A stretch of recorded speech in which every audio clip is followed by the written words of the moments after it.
Yo, what it do, family? High value basketball. We are back once again. Yo, we doing a roster breakdown for the Washington Wizards. So be sure to like, share, subscribe, hit that notification bell, y'all. You already know the drill. Yo, so getting into it with this Washington Wizards squad, they are actually it's crazy enough. I feel like this is an interesting team, even though they probably won't have much success in the Eastern Conference, because we know the Eastern Conference is definitely stacking itself up with some healthy competition. So I unfortunately don't see them being, in any form of contention. And at best, they may get a play-in spot. But other than that, I really don't see them doing too much just because of the strength of the East is really good. But they do have a fairly decent staple of players, actually, something to build with if they can build, with Bradley Beal. So getting right into it, we got Denny Advija. Denny Advija, before Eurobasket, that just passed, where he's really making a name for himself and really catching some buzz. Denny was basically just kind of not a middling player, but he was really just kind of an average player. Can hold a rotation together, but not making any real impact. But as it seems, he may not have just really gotten opportunity to do so. And he's really shown himself to actually be a legit player in Eurobasket. So hopefully that translates to some more playing time, some better run, some more opportunities this coming season. We'll see. Newcomer, Will Barton, he came in from the trade over with Denver. And so, he's definitely going to do his thing. Like I say, he's the wily vet role. He's listed at a small forward. He's definitely kind of that catch-all Swiss Army knife sort of player. I know he's not the greatest of shooters, but he can hold his own. He's a worthy replacement for the losses that they, have accrued, so to speak. Accrued. There we go. So it's better to have, I would say it's better to have Will Barton in your staple as a lesser player than it is to have, a certain Westbrook over there, completely running the team.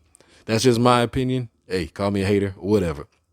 Of course, Will Barton is nowhere on the level of Westbrook. We're just talking about team impact. So of course we got Bradley Beal.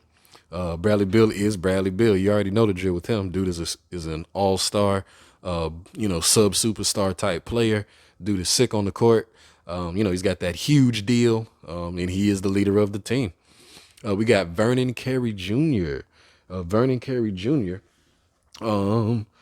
He's actually, to be honest, Vernon Carey Jr., he's just basically got to get his reps in. I mean, the dude really has no reputation in the league. He was with the Hornets before, and he got no playing time, like literally 2 minutes a game type situation. So I don't see how any of that can change. He must be a good practice squad player. Unless something happens this season and they let him break through, I don't even see how he's going to penetrate on the center position given the rotation of players that they already have. We got Johnny Davis. Johnny Davis is actually a new rookie. He was drafted out of Indiana. And his time in Indiana, it seemed pretty decent. He has more of the traditional point guard kind of play style, which is good.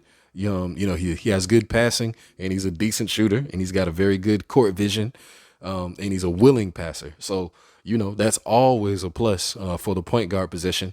We'll see how much impact he has this season, if he has any at all. And then we got Daniel Gafford. Daniel Gafford he's got an interesting stat line because the dude actually shot 70% from the field as a center. And he was running 20 minutes a game. So, I mean, that's not bad. He's clearly a good threat around the rim. He could finish. So let's hope that he continues to simply just kind of build in that direction. He's an undersized center at 6'9", but he's still capable, as we see. Taj Gibson, the old head Taj Gibson. I did not know this man was 37. Woo, 37 years old, still running in the league. Hey, get your money, Taj. Of course, we know his heyday was in Chicago, then a little bit of run in New York. He's now in Washington, and, it's really kind of the back leg of this man's career. I don't personally see him having major impact other than, being a positive influence in the locker room. But, hey, Taj Gibson is Taj Gibson. Then we got Anthony Gill. Gill. He's actually an interesting guy as well. He's a power forward who shot 53.8% from three last season, but it was on tiny amount of attempts. Like, I don't even think it was 20 attempts, I don't think. But hey, that 53.8% three-point is something to build on. Maybe they should get this dude some more shots out there. He plays power forward, so he could definitely be that stretch four. We all, in the current league, we always want these these super tall dudes who could shoot. So, I mean, try to get that man some opportunities to shoot. Let's see if that's actually legit or it's a ghost stat line. Rui Hachimura. Mira Hachimura, he's essentially the second best player on the team. He is the legit stretch four, that we make mention of Anthony Gill. But Rui definitely is, like I say, typical stretch four in the modern NBA. He's big, he's tall. He's got a little bit of a shot. He does need to improve it a little bit, but he's athletic and he's physical and he's strong. And he has influence on the court in that way. So may he continue to get stronger. May he actually laser in on that shot. Corey Crispert, the good old Corey Crispert, he actually does not have too much, of a stat line. He's a second year player out of Gonzaga. He actually shot 35% from three. That's decent enough. That's league average. So hopefully he could bump it up to maybe 38%, get him some more playing time. Kyle Kuzma. Of course, we know Kyle Kuzma, the Laker legend, the bubble Laker legend, got him a chip over there. Of course, he got kicked off the team not kicked, but he got traded for the team in the weird Westbrook trade. He held his own while he was over there in Washington. Didn't do anything too crazy, but he's a good rotation player for what it's worth. May he continue to get better. Makur Maker. I don't know exactly if this is Thon Maker's relative. I don't want to do that. But it is a possibility that he is a relative of Thon Maker. The dude did come out of Georgetown. Excuse me, he came out of Howard University. That's HBCU. Georgetown's not an HBCU. Just a lot of people think it is because all the players are so strongly ethnic in the Iverson influence. But no, he actually came out of Howard University, HBCU player. Like I say, he's a rookie. He got to make a name for himself. Hopefully he can get some playing time. We don't know. They drafted him as center because they are trying to fill out their center rotation. Because, they only have a stretch five. They don't even have a center. They got a stretch five with Kristaps. So maybe they're trying to fill out regular centers. So hopefully McCoy can make some moves. We got Monte Morris. Monte Morris most likely will be the starting point guard this season for them. Like I said, they drafted the other Johnny Davis to help fill out the rotation. But I'm pretty sure Monte Morris will continue to do his thing. He's a legit solid player, good rotation player. He'll hold the fort down on this squad for sure. Then we got a Yannick Noza, and he's actually a rookie as well. He doesn't have any heavy stat lines, but he's drafted as center. Same thing. They're trying to fill in that center rotation. So hopefully they get something going with him. We'll see what he does this coming season. Kristaps Porzingis, arguably the third, maybe fourth best player on his team, depending on availability.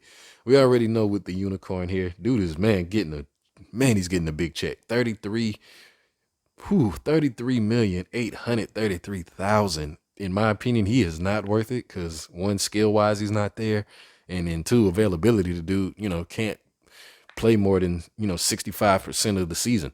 So I really don't feel like that's worth it. And of course, his play style is way too quirky. Like he's way too big and not nearly as efficient, trying to be out there like Dirk Nowitzki and not being Dirk. So maybe he finally taps in and actually hits some semblance of a Dirk level. If he does, then, this team could actually make some noise.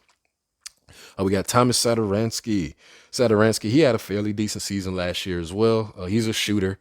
I believe he shot in that 35-38% range, league average. He only had like 8 points a game, so he wasn't really getting too much run, but he got enough run to put the points up. So hopefully he can improve, actually get a better position in the rotation. Then we got Jordan Shackle. Jordan Shackle, his stat line is empty. Just being very honest, like he is a zero impact player. So that's just all I'm going to say about that. Hopefully he turns into something, but most likely he won't. Isaiah Todd, he played 12 games last season and averaged 1.7 points a game. He's listed at power forward. He's just a body to throw in there. Maybe he gets playing time, maybe not, but no impact on the court for him. Cassius Winston, he's very interesting because he shot 43.5% from 3-point last season. But he also only played 5 minutes a game. So very odd stat line, no real telling, how he could impact the game, but it does show that man can shoot. So put the ball in his hand, see if he could actually shoot it a little bit. And clearly he'll be like the third point guard. So we'll see how that goes. And then rounding it off, we got DeLon Wright. And DeLon is actually pretty darn good, to be honest. Like he can keep a rotation alive. He's listed as shooting guard. I don't see why he wouldn't be, a backup essentially to Bradley Beal, if not running alongside him in certain lineups, like if they want a small ball lineup. I could see him out there getting pub. And yeah, dude can shoot the ball. So, hopefully he can just tighten up his game even a little bit more. He's already at 30 years old, so he may be at that prime or past that prime, but he's a guy that they could probably lean on for some form of consistency. So, starting five, clearly we got Bradley Beal, we have Rui Hachimura, we got Kyle Kuzma, we got Kristaps Porzingis, and really to round that out, it's kind of hard. Like I say, will they just allow Bradley Beal to run the point? If so, they'll put Will Barton in, or do they want to have one of the actual guards running the show, and basically let Monte Morris come in? So one of the two, either they play big ball or small ball. But either way, it's a quirky kind of team. But they do have some healthy, league average players on the team. So maybe they could turn some of these league average players in the team into an actual playing spot. We'll see. High value basketball. Like, share, and subscribe.